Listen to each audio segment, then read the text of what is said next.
Se të korim dhe bare ndërkohë. Jo, në fakt, kjo është pa shakaja, të vë syze, se mos po shohin njerëzit që nuk jam më unë tani, por realisht, vende të tilla nuk janë vetëm për njerëz të aventurës ose njerëz të dokumentarëve si puna jonë, njerëz që duan të tregojnë patjetër historinë.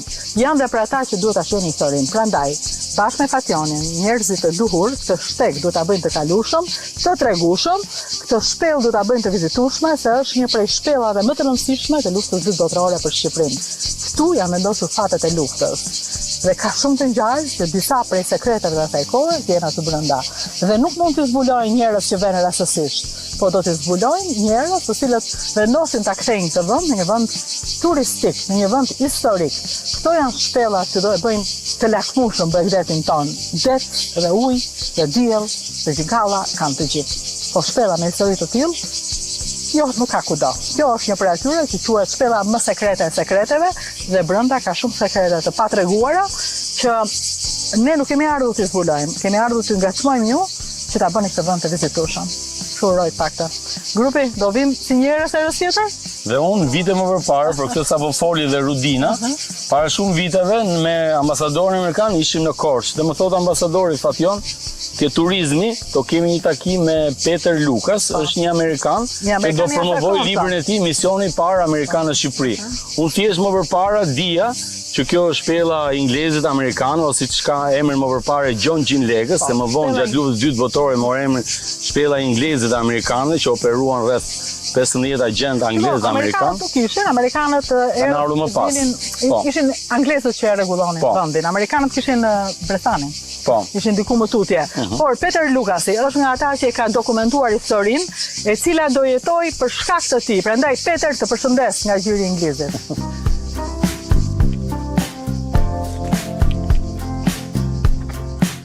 Hajde Rudina? Të futam? Futo. Ne do dalim këtu tani, sepse aty, që ose shikoni ju, janë këto mbetjet e këtyre tripode automatikëve, domethënë. Edhe do i shikojmë nga aty.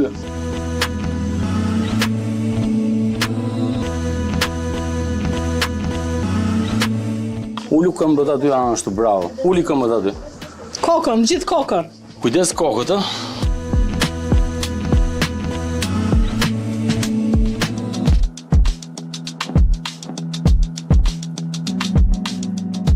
Atëherë, sa metra më vazhdon shpella?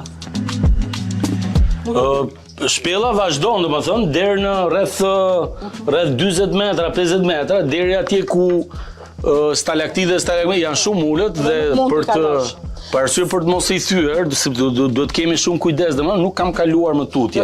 Se duke qenë me njerëz tjerë që nuk kanë eksperiencë, edhe thash më mirë kam ndaluar deri aty. Ato që po shkrim, jo, në librat e tyre, ato tregojnë që kur erdhën këtu, infermierit amerikane, gjetën krevat, fjetën gjumë në fund, pas të iknin në bari.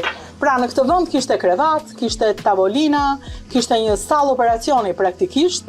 Këtu bëheshin gjithë operacionet e anglezëve dhe këtu bëhej koordinimi me barin. Këtu bëhej çdo gjë. Po. Kjo shpellë ka qenë shpella e luftës.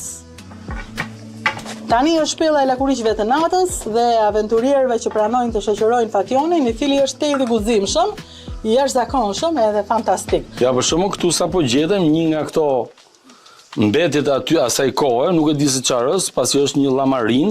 Sigurisht kuti konserve, nga ato që mezi konserve mund t'jetë, domethënë, edhe atje poshtë, po nëse shikoni, janë disa llamarina dhe këto të ndryshkura, që duket që kanë shumë vite. 81 vite kanë. Që nga koha kur vinin nga bari dhe ata mezi i prisnin. Po të zbresim më poshtë, mund të shikojmë besoj dhe tripode automatikëve që kanë operuar në ato vite. Bëni shumë kujdese, sidomos kjo pjesa këtu, sepse këtu rëshket. Stalaktidet, sepse nga që këto pikojnë, ky ujë, ato e bën të lagësh dhe mund të rëshkisni.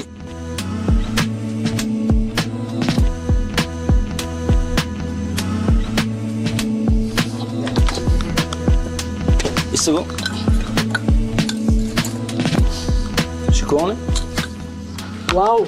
Këto janë pjesë të tripodit atyre, të automatikëve të asaj kohe. E pabesueshme. Edhe një pjesë tjetër është aty. Edhe një pjesë tjetër pak më poshtë këtu. Kjo pjesa tjetër